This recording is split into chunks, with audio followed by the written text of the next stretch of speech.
Existem nomes que, quando pronunciados em voz alta na penumbra de um quarto iluminado apenas por velas, têm o poder de alterar a densidade do ar e despertar forças que dormem nas dobras da realidade.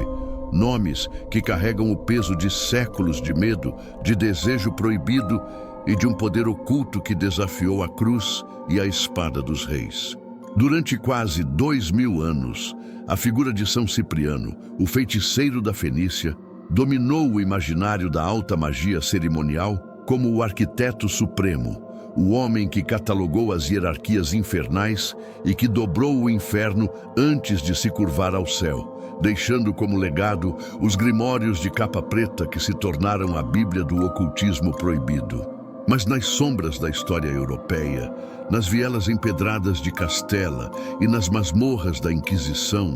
outro nome emergiu com uma força avassaladora, uma força feminina, lunar e implacável, que não precisava de livros para dominar impérios, porque ela própria era a encarnação do feitiço. Maria Padilha, a rainha, a maior feiticeira que a Península Ibérica já produziu, cuja lenda se entrelaça com a do mago sírio de uma forma tão profunda e secreta que poucos iniciados têm a coragem de revelar a extensão desse pacto silencioso. A pergunta que ecoa nos terreiros e nas mesas de magia há séculos é qual a conexão real entre um mago do século III e uma nobre espanhola do século XIV. E como é que estes dois se tornaram os pilares absolutos da magia de domínio, onde ele oferece a chave e ela abre a porta. Para decifrar este enigma, precisamos viajar no tempo, não para a luz, mas para a escuridão da Idade Média Ibérica,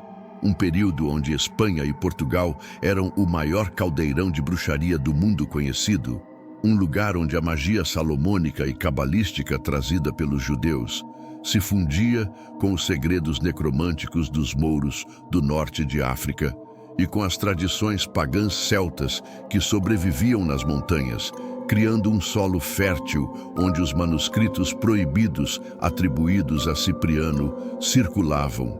clandestinamente entre monges renegados e curandeiras sábias. Foi neste cenário de misticismo perigoso que, em 1334, nasceu Dona Maria de Padilha, não uma plebeia ou uma prostituta de rua como as lendas urbanas simplistas tentam retratar, mas uma nobre de sangue, inteligente, culta e dona de uma beleza que os cronistas da época descreviam como perturbadora, capaz de enlouquecer a razão dos homens mais santos. O destino colocou-a no caminho do rei Dom Pedro I de Castela, conhecido pela alcunha terrível de O Cruel, um monarca tirano, sanguinário e indomável que fazia tremer os seus inimigos, mas que diante de Maria se tornou um cordeiro, um homem completamente subjugado por uma paixão que desafiava a lógica política e religiosa da época. A corte sussurrava, a igreja condenava e o povo temia,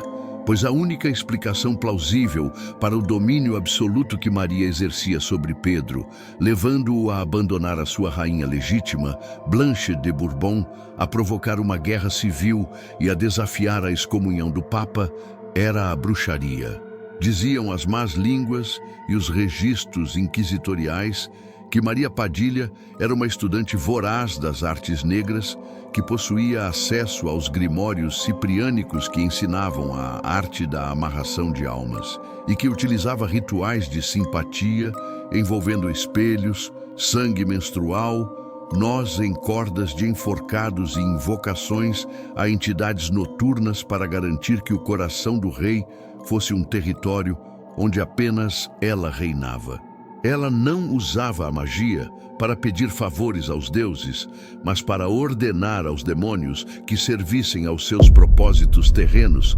encarnando na prática aquilo que Cipriano descreveu na teoria, a vontade humana impondo-se sobre o destino. A lenda conta que ela possuía um anel, consagrado nos rituais da capa preta, que mantinha o rei em transe constante e que ela falava com as sombras nos corredores do Alcázar de Sevilha, antecipando traições e eliminando inimigos antes mesmo que eles pudessem agir. A morte física de Maria, ocorrida jovem durante a peste negra, em vez de encerrar o seu reinado, apenas o eternizou, pois o rei Pedro, enlouquecido pela perda da sua feiticeira, cometeu o ato supremo de amor e loucura ao desenterrar o seu corpo, vesti-lo com trajes reais, colocá-lo no trono e obrigar toda a nobreza de Castela a beijar a mão do cadáver daquela que ele declarou ser a única e verdadeira rainha. Este ato necrófilo e ritualístico foi o catalisador final,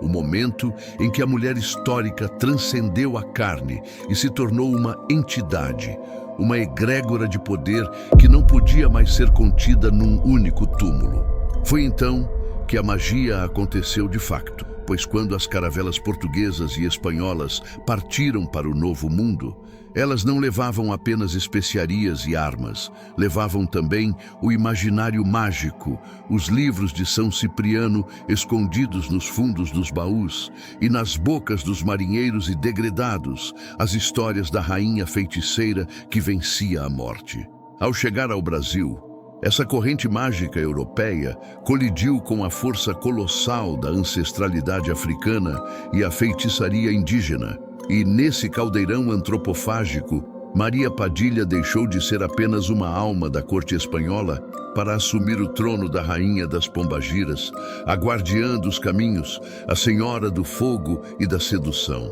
Aqui reside o segredo profundo da conexão entre ela e Cipriano. Eles são os dois lados da mesma moeda proibida, onde Cipriano representa o Logos, o conhecimento escrito, a palavra de poder, a hierarquia dos anjos caídos e a estrutura cerimonial necessária para abrir os portais, enquanto Maria Padilha representa a Eros e Thanatos, o desejo e a morte, a aplicação prática e visceral desse conhecimento nas questões humanas. Nos terreiros de quimbanda e nas mesas de feitiçaria pesada, é comum ver o Cipriano das almas, uma faceta do santo já sincretizada com a magia negra, trabalhar lado a lado com a falange de Maria Padilha, pois dizem os velhos feiticeiros que foi Cipriano quem codificou os rituais de amarração nos seus livros, mas é Padilha quem detém a chave mestra para que eles funcionem,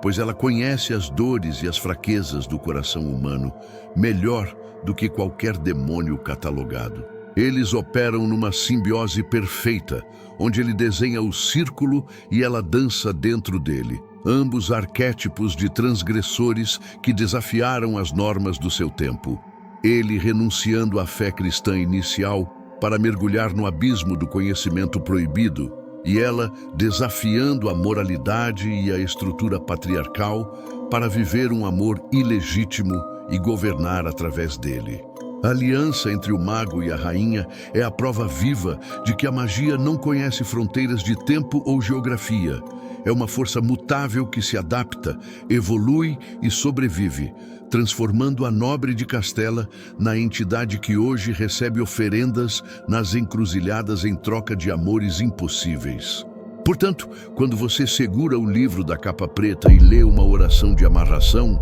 saiba que não está apenas a recitar palavras antigas de um mago sírio, está a invocar a mesma energia que Maria Padilha usou para dobrar um rei cruel. Está a mexer com uma linhagem de feitiçaria que une o sangue da Europa medieval ao dendê da África. E que no final, Maria Padilha e São Cipriano caminham de mãos dadas na estrada do mistério, lembrando-nos que o verdadeiro poder não pede licença, ele toma o que é seu, por direito.